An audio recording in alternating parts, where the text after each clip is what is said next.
चांद तारे तो बहुत छोटी बात है भारत के सामने, मान्यवर। उन्होंने कहा कि आप चंद्रमा में भगवान मानते हैं। हमने कहा बिल्कुल मानते हैं और मानते रहेंगे, हमारी सनातन परंपरा है, हमारी धर्म परंपरा है। बोले ऐसे कैसे, ये तो अंधविश्वास है। मैंने कहा हम अंधविश्वासी लोग नहीं है, ध्यान रखना। मैं आपके अंदर भारत का स्वाभिमान भरने का प्रयास कर रहा हूं। हम भारत के वो लोग हैं, हमें जिससे जो मिला उससे रिश्ते जोड़ लिए।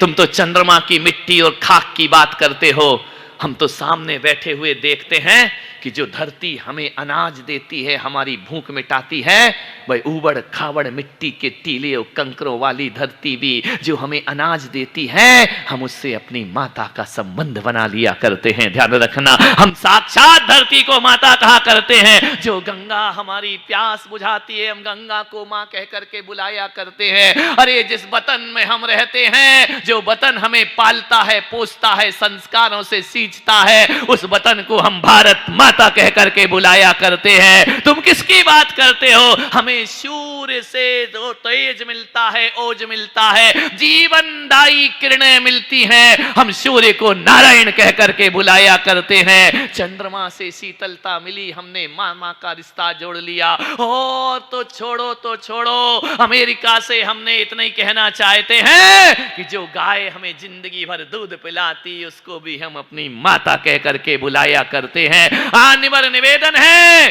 तो जिन कागजों पर कोई सत्य की बातें लिख दी आती हैं, उस कागज को हम जिनवाणी माता कह करके बुलाया करते हैं। ध्यान रखना है, हमें जिससे जो मिला हमने उससे रिश्ते जोड़ लिए। हम एहसान फरामोश नहीं, एहसान मंद लोग हुआ करते हैं। ध्यान रखना, हम वो लोग हैं मान्यवर, दुनिया को जीतने वाले हजारों लोग होंगे, लेकिन दिलों को जीतने वाला केवल अपना हिंदुस्तान हुआ करता है, जो दुनिया पे राज नहीं करता, दिलों में राज किया करता है। हम देश के वो लोग हैं मान्यवर। आपसे मेरा निवेदन है, गाय को हम मां कह करके बुलाया करते हैं। मान लो गाय हमारी माता है, जो हमें दूध देती है। एक युद्ध हुआ,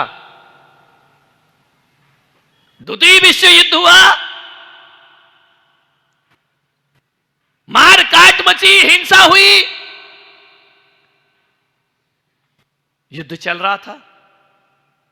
एक जापान के सैनिक को बहुत प्यास लगी, तड़प रहा था, उसको गोली लगी, लेकिन अंतिम समय वह पानी पानी चिल्लाता है।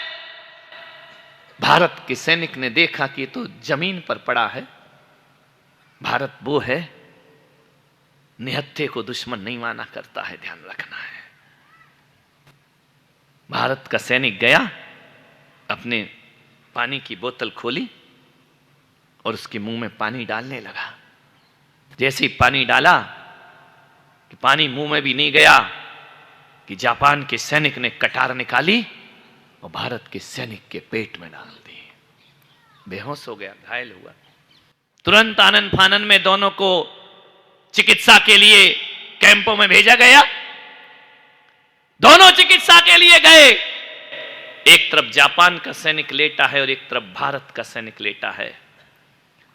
थोड़ी देर बाद होश आता है, दोनों का उपचार हुआ, मृत्यु किसी की नहीं हुई। भारत के सैनिक के पास एक सेविका खड़ी है, दूध का गिलास लेकर के, हल्दी केसर डला हुआ दूध, कि जख्म गहरा है, ठीक हो जाएगा। जैसे ही भारत के सैनिक के पास दूध का गिलास गया, हमारी संस्कृति, हमारी सभ्यता, हमारे संस्कार, हमारे बचपन से हमें जो माता पिता ने सौंपा है, भारत का वह अध्यात्म, उन्होंने देखा दूध का गिलास, देखा भारत के सैनिक ने कि जापान का सैनिक लेटा है, उसे कौन दूध देगा।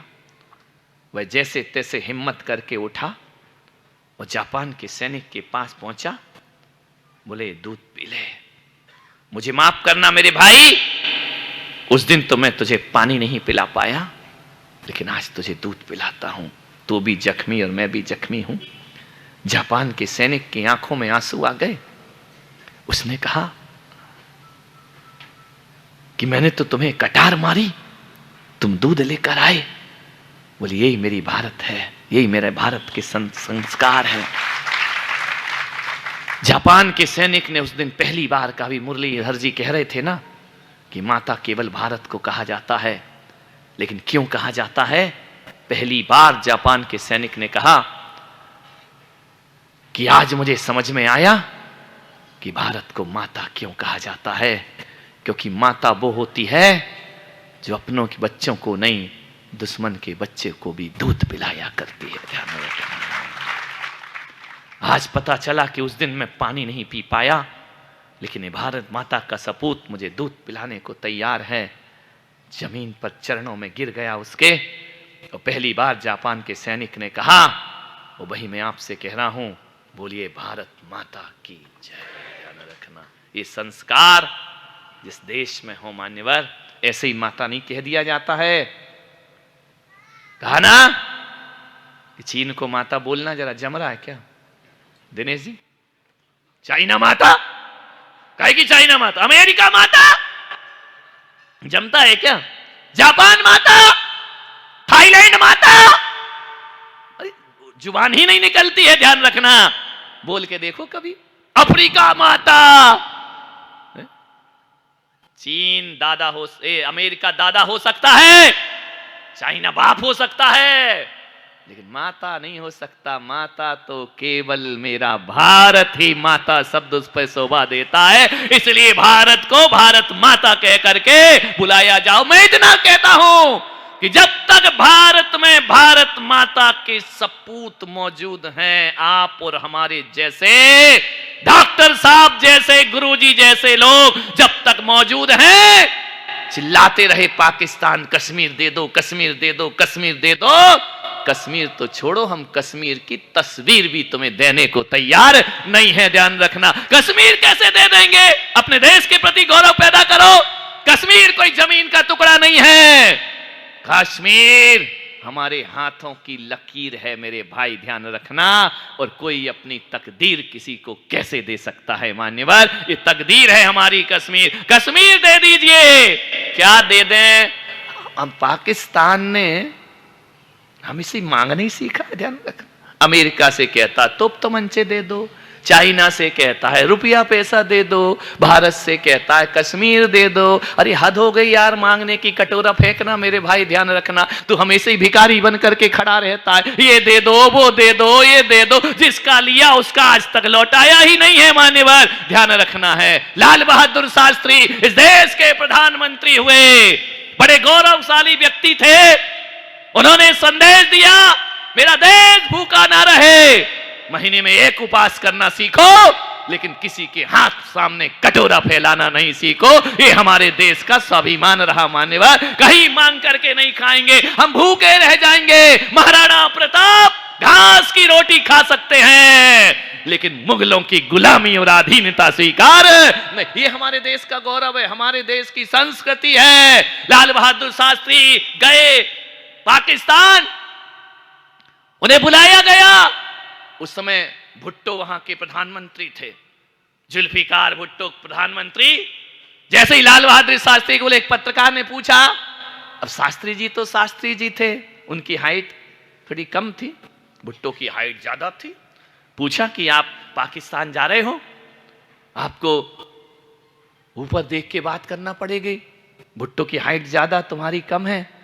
लाल बहादुर शास्त्री ने ऐसा गौरव प्रस्तुत किया, बोले हाँ इसमें क्या दिक्कत है, मैं जाऊंगा और बात करूंगा उनसे, लेकिन एक बात याद रखना, भारत हमेशा नजरें उठा के बात करता है, नजरें झुका के बात नहीं किया करता है। ध्यान रखना, क्या क्या लोगों दीवाने थे देश के प्रति, क्या इनके बलिदान थे देश के प्रति, क्या इसके अंदर गौरव था देश के प्रति। विवेकानंद जी अमेरिका गए, अमेरिका में किसी लाइब्रेरी में उन्हें ले जाया गया, और ले जा करके जब दिखाया तो वहाँ बहुत सी पुस्तकें रखी हुई थी, धर्म ग्रंथ रखे हुए थे। स्वामी विवेकानंद जी वहाँ पर पहुँचे, और जैसे ही पहुँचे तो कहा, एक व्यक्ति ने व्यंग्य किया, देखो सारी दुनिया के धर्म, इस दुनिया में जो पैदा हुए अभी अभी के धर्म, ये बाइबल रखी है, ये कुरान रखे हैं, ये बड़े बड़े ग्रंथ ग्रंथ रखे हैं, ये दूसरे धर्मों के ग्रंथ रखे हुए हैं। तुम्हारी गीता देखो इस लाइब्रेरी में सबसे नीचे पड़ी हुई है, इसे ऊपर नहीं नीचे रखा है। स्वामी विवेकानंद ने कहा कोई बात नहीं, मेरे गीता की जगह वही हुआ करती है। बोले ऐसे कैसे, इसको तो ऊपर रखना चाहिए, भारत का सनातनी धर्म है,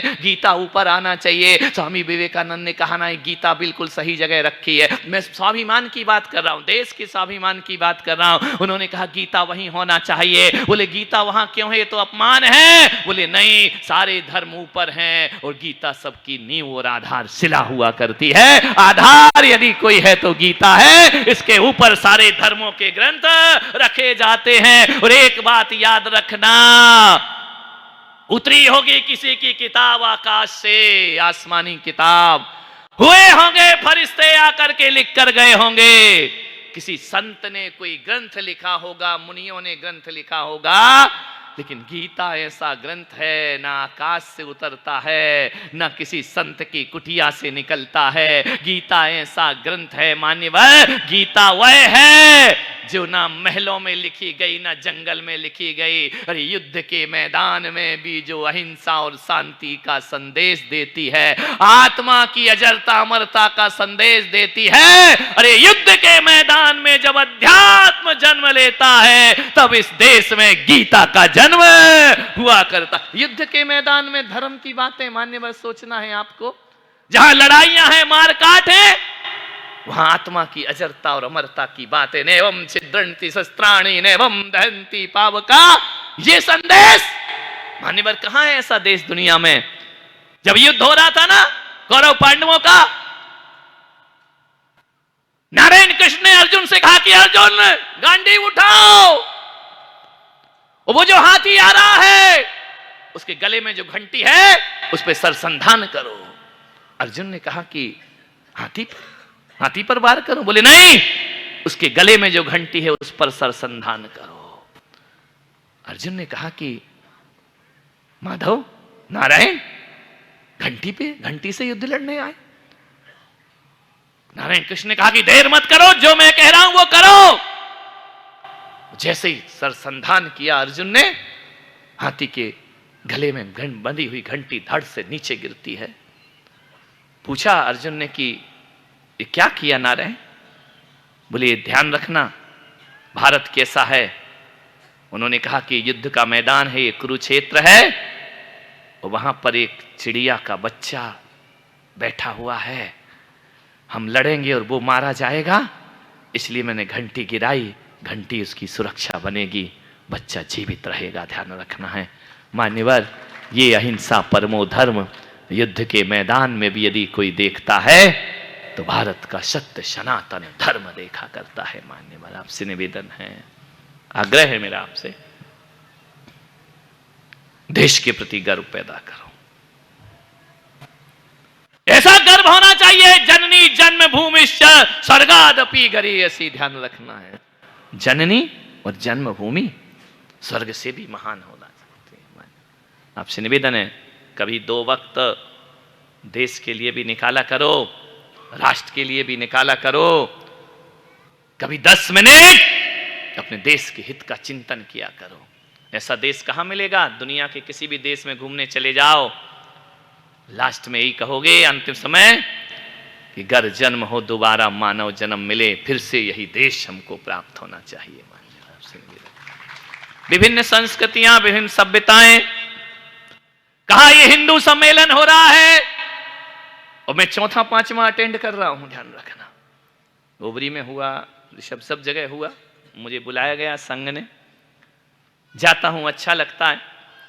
संघ के बीच बोलो तो ऐसा लगता है कि भारत के बीच बोल रहा हूं बैठ करके। ध्यान रखना, संघ कोई राजनीतिक पार्टी नहीं है, संघ कोई वोट बैंक की पार्टी नहीं है, संघ कोई कुर्सी पर बैठने वाले नहीं है। ध्यान रखना, संघ यदि कोई है राष्ट्रीय स्वयंसेवक संघ, तो यह केवल भारत माता की मजबूती प्रदान करने वाले भारत माता के सच्चे सपूतों का एक संगठन है। किसी पार्टी से कुछ लेना देना थोड़ी है, देश मजबूत करो। ऐसी कौन सी पार्टी है इस देश में जिसमें हिंदू नहीं है? है कोई पार्टी? सब पार्टी में हिंदू हैं मेरे भाई, चाहे छोटी पार्टी हो, चाहे बड़ी पार्टी हो, चाहे नेशनल लेवल की हो, चाहे 2-4 लोगों की बनाई हुई पार्टी हो, चाहे अकेले की बनाई, ऐसी भी पार्टियां इस देश में ध्यान रखना है। लेकिन सब पार्टियों में हिंदू तो है ना, कि नहीं है? सब में हिंदू है मेरे भाई। लेकिन ये हिंदू सम्मेलन किस लिए हो रहे हैं? लोगों ने कहा कि आज फिर हिंदू मुसलमान की बात होगी। नहीं होगी। मैं क्यों करूं मान्यवर? मैं तो आपसे निवेदन करता हूं, हम हिंदू मुसलमान की बात क्यों करें? हम तो हिंदू हैं, हिंदू की बात करेंगे, मुसलमान की बात करने की कोई आवश्यकता ही नहीं है। ये हिंदू सम्मेलन हो रहा है, किसी जाति के विरोध के लिए नहीं हो रहा है, किसी मजहब के विरोध में नहीं हो रहा है। हम हिंदू हैं, हिंदुत्व को मजबूती देने के लिए। और हिंदुस्तान में रहकर हिंदू की बात करना सांप्रदायिकता कैसे हो सकती है मेरे भाई? ध्यान रखना है मान्यवर। अपने देश की बातें करना, अपने देश को मजबूत करना, और देश को मजबूत करने का मतलब है व्यक्ति को मजबूत करना। व्यक्ति का मतलब है अपनी संस्कृति को मजबूत करना, अपनी अस्मिता को बचा करके रखना। जो अतीत में भूलें हुई हैं, उन भूलों से शिक्षा लेकर भविष्य का निर्माण करना हिंदू सम्मेलन का मुख्य उद्देश्य हुआ करता है। ध्यान रखिए मान्यवर, अतीत में बहुत भूलें हुई हैं। हमारे वो लोग थे जिन्होंने चोटियां कटा ली, जिन्होंने धर्म बदल लिए, तिलक मिटा लिए। अरे ऐसे लोग कैसे हमारे देश के मजबूत लोग हो सकते हैं? मान लो उनकी गलतियां हर भुगत हम लोग रहे मान्यवर। वरना हमारे यहां तो ऐसे ऐसे लोग भी हुए हैं कि नाखून निकाले गए, आंखें नोची गई, जुबान चीरी गई, एक एक अंग को लहू लुहान कर दिया। तो भी संभाजी महाराज कहते हैं, एक एक बोटी बोटी भी निकाल ली जाए तो भी हम अपने धर्म को नहीं बदल सकते हैं। धर्म के लिए जिएंगे और धर्म के लिए मरेंगे। धर्म मत बदलो मेरे भाई, धर्मांतरण मत करो। आओ ना हमारे देश में रहो, अपने धर्म का प्रचार करो, लेकिन मटिया मेट मत करो हिंदुस्तान के मूल धर्म को। मान्यवर ध्यान रखना है। मैं आप लोगों से कहूंगा, ये जनजाति एरिया है, यहां पर हिंदू को हिंदू से तोड़े जाने का षड्यंत्र चल रहा है मान्यवर। सोचना है आपको, कौन तोड़ रहा है? हिंदू हिंदू को तोड़ रहा है। ये जनजाति लोग, हमारे आदिवासी भाई लोग, इन्हें कहा जा रहा है तुम हिंदू नहीं हो। ध्यान रखना, एक नई पार्टी बना ली गई है, बना करके पूरे हिंदुत्व से उनको तोड़ने का षड्यंत्र हो रहा है। ऐसे में हिंदू सम्मेलन बहुत ज्यादा आवश्यक और महत्वपूर्ण हो जाया करते हैं मान्यवर। आज से निवेदन है, पार्टी रहो कोई दिक्कत नहीं है, लेकिन हम हिंदू नहीं है, तुम हिंदू से बाहर हो। नहीं मेरे भाई, हिंदू तो हिंदू हो सकता, हर पार्टी में हिंदू हो सकता है, लेकिन मुझे लगता है कि किसी भी पार्टी में हिंदू दिखाई नहीं देता। हिंदू हैं सब में, लेकिन हिंदू है कोई भी नहीं। ध्यान रखना, यदि इस देश में, मैं पूरे देश में घूम रहा हूं, हिंदू ढूंढने का प्रयास कर रहा हूं, यदि यहां कोई भी पार्टी हो, हिंदू कहां दिखाई देते हैं? लोग हैं, कोई ब्राह्मण है, कोई क्षत्रिय है, कोई वैश्य है, कोई जाट है, कोई गुर्जर है, कोई मीणा है।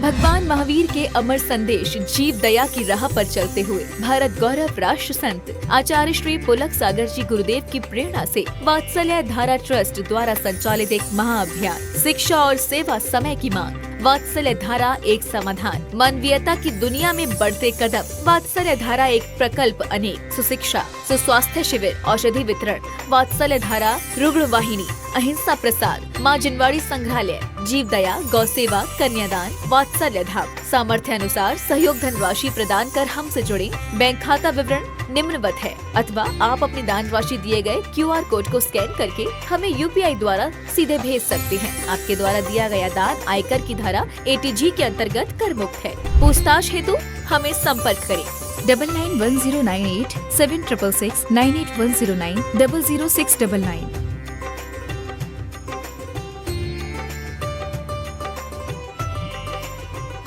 सुनो विद्या